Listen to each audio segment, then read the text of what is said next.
प्यारे विद्यार्थियों, आज हम द्विघात समीकरण के मूल ज्ञात करना सीखेंगे।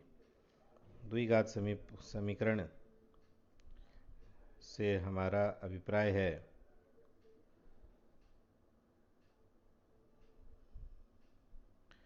कि ऐसी समीकरण जिसमें जो अचर पद हो, जो चर पद है, चर एक्स वाई जेड वगैरह, उनकी अधिकतम घात दो हो। अधिकतम घात दो हो उसको द्विघात कहते हैं।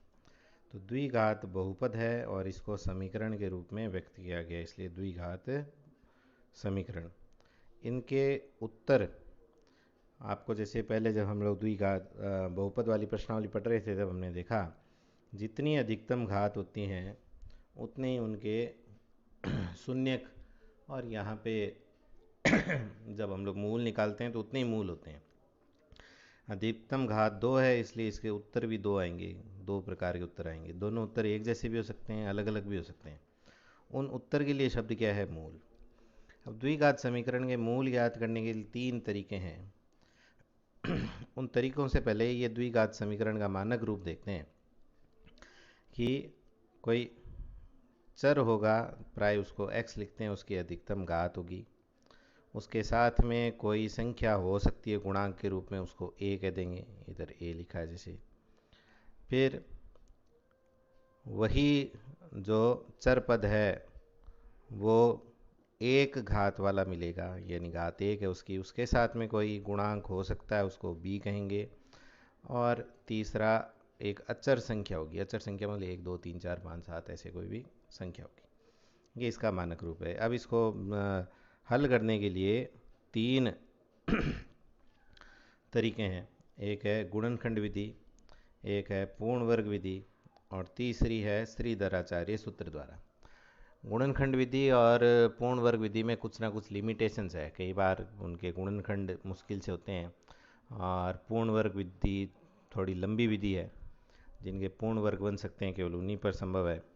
और श्रीधराचार्य सूत्र ऐसा है जिस पर समस्त प्रकार के हल किए जा सकते हैं सवालों को, द्विघात समीकरण हर प्रकार से। इसलिए कक्ष में भी हमने इसी पर मुख्य रूप से जोर दिया था। परीक्षा में आता है तो सीधे आता है कि निम्नलिखित द्विघात समीकरण के मूल ज्ञात कीजिए। और ये प्राय आज तक मैंने तो नहीं देखा कभी विधि लिखी भी हो कि इस विधि से हल कीजिए। तो चाहे किसी भी विधि से पूछे, विधि प्राय नहीं दी जाएगी। और अपने को प्रयास ये करना है श्रीधराचार्य सूत्र से ही करें, क्योंकि इससे सभी लागू हो जाते हैं। तो करते हैं। देखो, दो सवाल लिखे हुए हैं, बारी बारी से करते हैं। पहला सवाल करते हैं। पहला सवाल लिखा है √2 x² प्लस 7x प्लस 5√2 बराबर 0। इसको करते हैं, मूल निकालते हैं। ये श्रीधराचार्य सूत्र मानक रूप ये है, आगे श्रीधराचार्य सूत्र है। तो इसमें x² का जो गुणांक है उसको a, वो a हो गया इधर। x² का गुणांक इधर √2 है, तो a बराबर √2। अंडरूट वाले सवाल गुणनखंड विधि से करेंगे तो काफ़ी बच्चों को दिक्कत रहती है।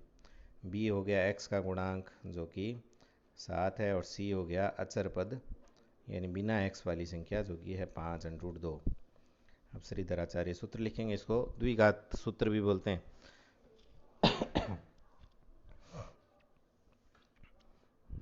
श्रीधराचार्य सूत्र से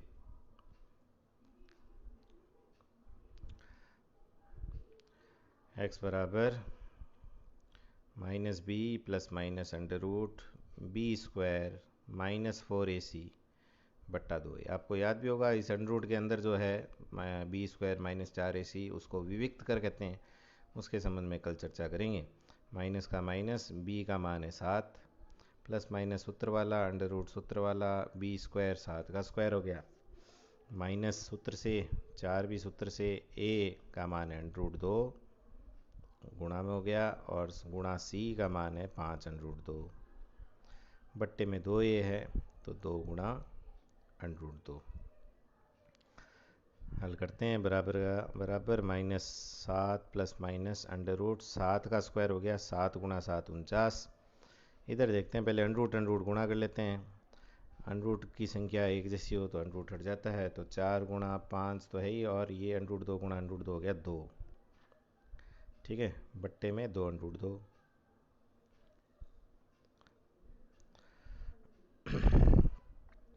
बराबर -7 प्लस माइनस अंडर रूट 49, माइनस इनको गुणा करते हैं तो ये 40 हो गए, 4×5 = 20, दूनी 40 बट्टा 2 अंडर रूट 2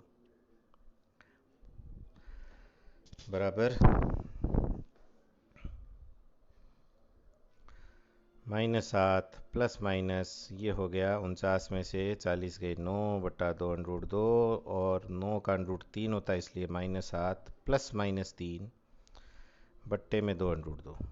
अब दो स्थिति हो गई, +3 भी हो सकता है, -3 भी हो सकता है, इसलिए 2 बार लिखेंगे। इसलिए या तो x बराबर -7 प्लस 3 बट्टे 2 अंडर रूट 2, या फिर x बराबर -7 -3 बट्टे 2 अंडर रूट 2। ठीक है, तब x बराबर -7 और +3 हो गए -4 बटा 2 अंडर रूट 2,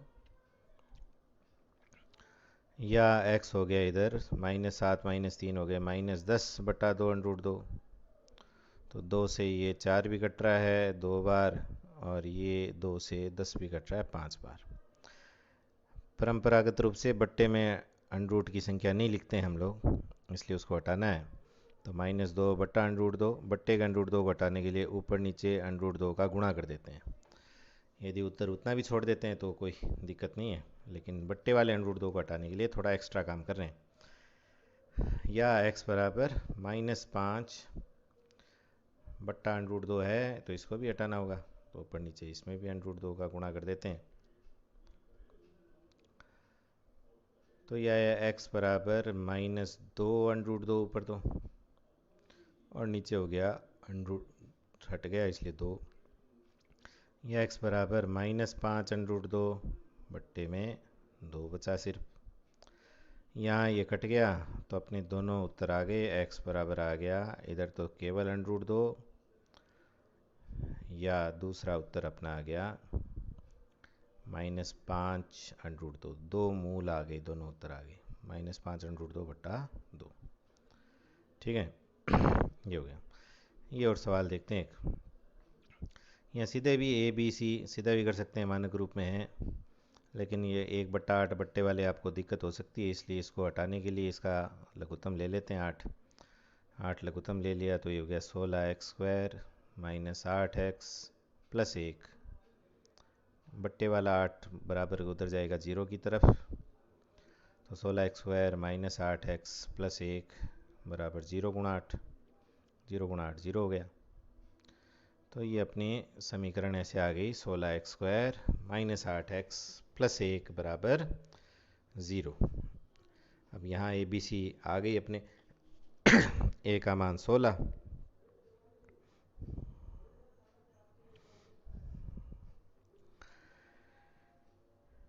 फिर आगे वैसे ही करना है। ए बराबर 16 हो गए, बी बराबर हो गया -8, और सी बराबर हो गया 1। श्रीधराचार्य सूत्र लिखेंगे।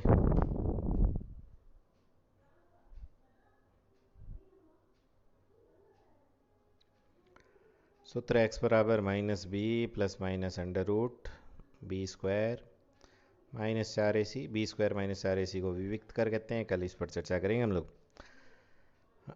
बट्टा 2a। आज तो सीधे ही सवाल देख रहे हैं। -b का मान है 8, -8 था तो -8 plus minus under root b² है -8 का स्क्वायर -4ac, a का मान 16 और c का मान 1 बट्टा 2 × 16, a का मान 16। ठीक है, फिर इसको आगे हल करेंगे।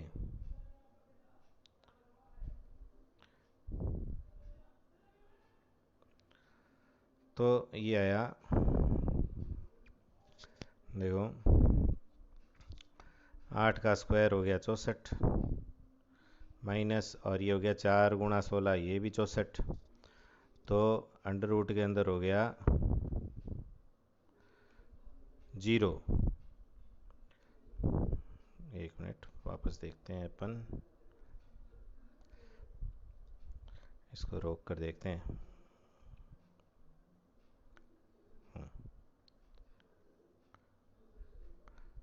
यहाँ से देखते हैं। तो ये देखो, ये हो गया 64 माइनस 64, तो 8, तो ये आ गया माइनस माइनस प्लस 8 हो गए, प्लस माइनस का प्लस माइनस हो गया, अंडर रूट का अंडर रूट हो गया, -8 का स्क्वायर हो गया 64 प्लस के, और ये -4 × 16 × 1 हो गया, ये भी 64। 64 में से 64 गए तो यहाँ पे आ गया अंडर रूट में 0। अंडर रूट 0 का मान कुछ नहीं होता, इसलिए ये बचा 8/32। 8/32 कट गए, 1/4। तो इसके दोनों उत्तर 1/4 हो गए। एक ही उत्तर आ रहा है, लेकिन इसको दो बार हम लोग लिख सकते हैं। दोनों उत्तर इसके 1/4 हो गए। ठीक है, तो इसको ये 1/4 उत्तर लिख देंगे। तो इस प्रकार के सवाल सरल प्रकृति के सवाल है, अभी इनको देखेंगे, कल थोड़ा सा जटिलता की ओर बढ़ेंगे। धन्यवाद।